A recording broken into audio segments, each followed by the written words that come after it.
Bonjour à vous, je suis Gladys, bienvenue pour cette nouvelle vidéo. Aujourd'hui, je vais vous parler de la psychothérapie biodynamique. Alors, je vous avoue que je ne me souvenais plus du tout du nom de cette thérapie et qu'en fait, comme je me souvenais du nom de la personne que j'avais consultée, en préparant cette vidéo, je suis allée vérifier sur internet comment s'appelait sa discipline. Parce que moi, je m'en rappelais plus comme la bioénergie, mais j'étais pas bien sûre. Et j'ai bien fait de vérifier, puisque voilà, ça s'appelle complètement autrement. Et j'ai trouvé très intéressant d'ailleurs, parce que j'ai relu le postulat de cette discipline. Voilà, juste pour vous dire que je me rappelais plus du nom et que j'avais assez peu de souvenirs en fait en relisant le descriptif. Je me suis rappelé mais vraiment de très très loin qu'en effet, par exemple dans cette approche, la personne utilise un stéthoscope pour pouvoir écouter tous les bruits qu'on peut avoir au niveau du ventre, donc ce qu'on appelle les borborygmes. Et en fait, j'avoue que je me rappelle pas très très bien. C'est pas ce qui m'a le plus marqué dans le suivi que j'ai eu avec cette personne. Mais c'est vrai que maintenant que je l'ai lu, je me souviens, mais vraiment comme un souvenir très très lointain. Ceci me permet aussi d'amener que je vous avais parlé de la personne que je suis allée voir pour le Rebirth. Et c'est vrai que c'est à partir de ces rendez-vous-là, là, pour le Rebirth, que je me suis réconciliée avec les bruits qu'on fait au niveau du ventre. Parce qu'avant, j'étais relativement gênée, j'aimais pas trop ces sons-là, je trouvais que ça foutait la honte.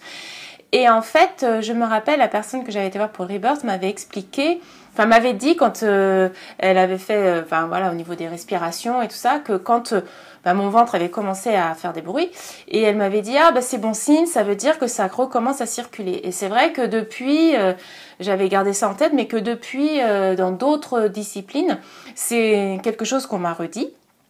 Et moi-même maintenant, je me dis tiens, quand j'entends que mon ventre dans certaines situations ou autres se met à faire des sons, je me dis c'est bon signe, ça veut dire que déjà c'est vivant, que ça circule je n'ai plus du tout la honte par rapport à ces sons là. Voilà, donc ceci étant posé, je rapporte le contexte. Alors même chose là, je sais que j'ai commencé à aller voir cette personne en septembre 2009, seulement je ne sais plus du tout par quel biais j'ai eu connaissance de sa présence là où j'étais.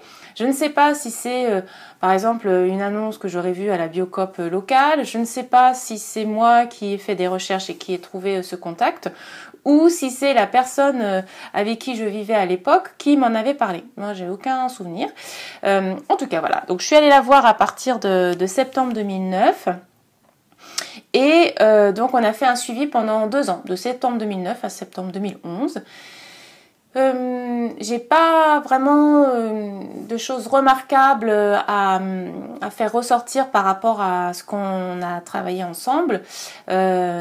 Si ce n'est que, même si ça fait maintenant relativement longtemps, puisque ça veut dire que j'ai terminé il y a 11 ans d'aller la voir, régulièrement, il y a des choses qui me sont restées, de phrases qu'elle m'a dites, par rapport à comment j'étais, et puis aussi d'expérience, parce qu'en fait dans cette approche-là, dans mes souvenirs en tout cas, il y avait des périodes où on pouvait avoir des sortes de massages ou d'appui sur certaines zones du corps pour voir un peu comment ça réagissait, des exercices aussi qui pouvaient être faits.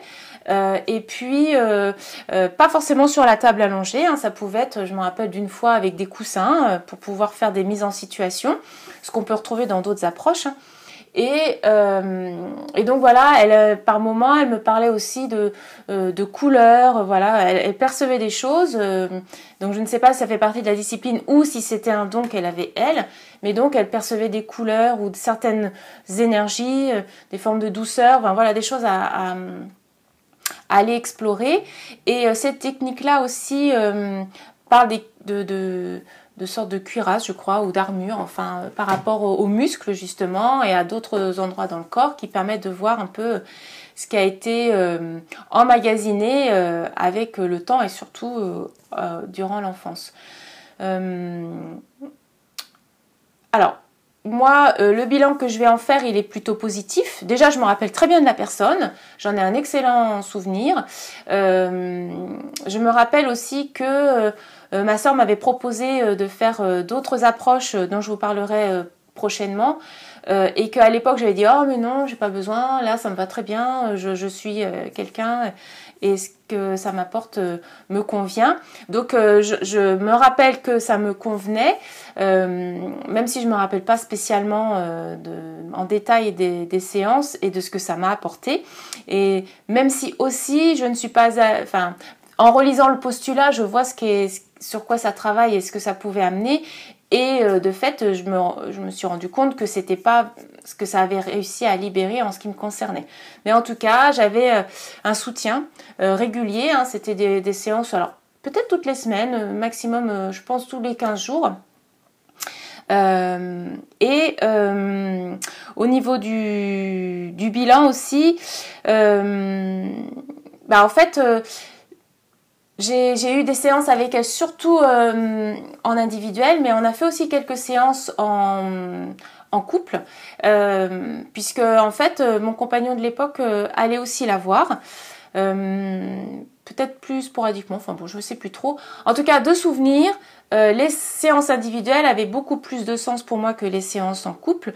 Mais ça fait partie, vous savez, j'ai fait une vidéo sur les thérapies de couple.